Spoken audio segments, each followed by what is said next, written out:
रामायण से हुए इस्लाम की उत्पत्ति कौन थे वो जो नहीं करना चाहते थे राम की भक्ति। सालों बाद मिले सबूत से हो गया बड़ा खुलासा।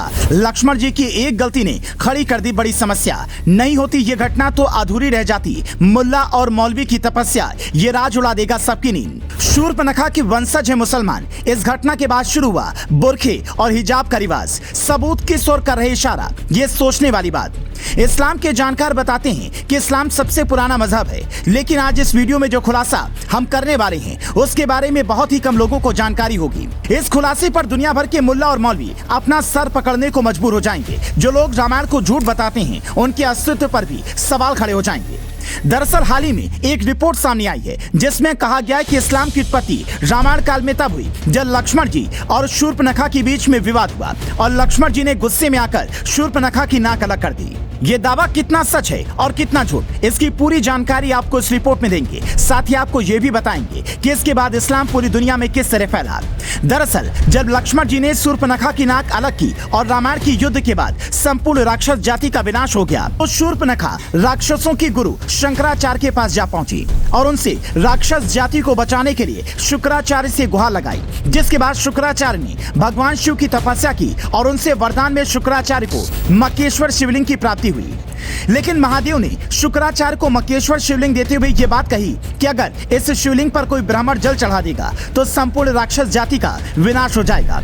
इसीलिए शुक्राचार्य ने उस मक्केश्वर शिवलिंग को ब्राह्मणों से दूर ले जाकर रेगिस्तान में स्थापित कर दिया, जो आज के मक्का के नाम से जाना जाता है। इस खुलासे से ये भी सामने आया है कि मुसलमानों में बुर्के और हिजाब का चलन भी तभी से हुआ जब नाक को अलग कर दिए जाने के बाद शूर्पनखा अपने चेहरे को काले रंग के पर्दे से ढक कर रखने लगी, क्योंकि काला रंग राक्षसों का प्रतीक होता है और उसे फॉलो करते हुए आज भी इस्लाम में महिलाओं के लिए काले रंग का बुर्का और हिजाब बेहद जरूरी माना जाता है।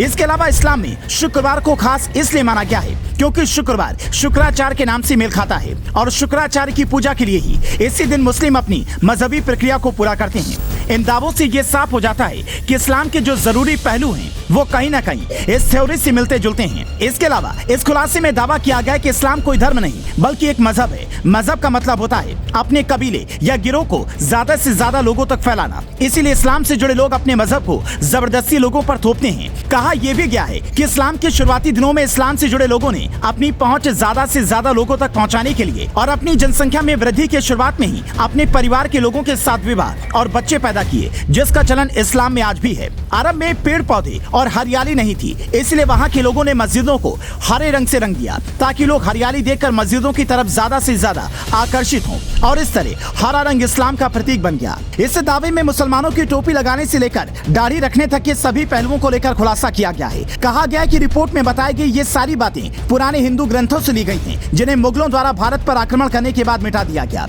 इस दावे में कितनी हकीकत है इसकी पुष्टि हम नहीं करते, क्योंकि यह खुलासा केवल एक थ्योरी के आधार पर किया गया है जिसका फैक्ट चेक होना बाकी है। इस बारे में आपकी जो भी राय है हमें वीडियो में कमेंट करके बताएं।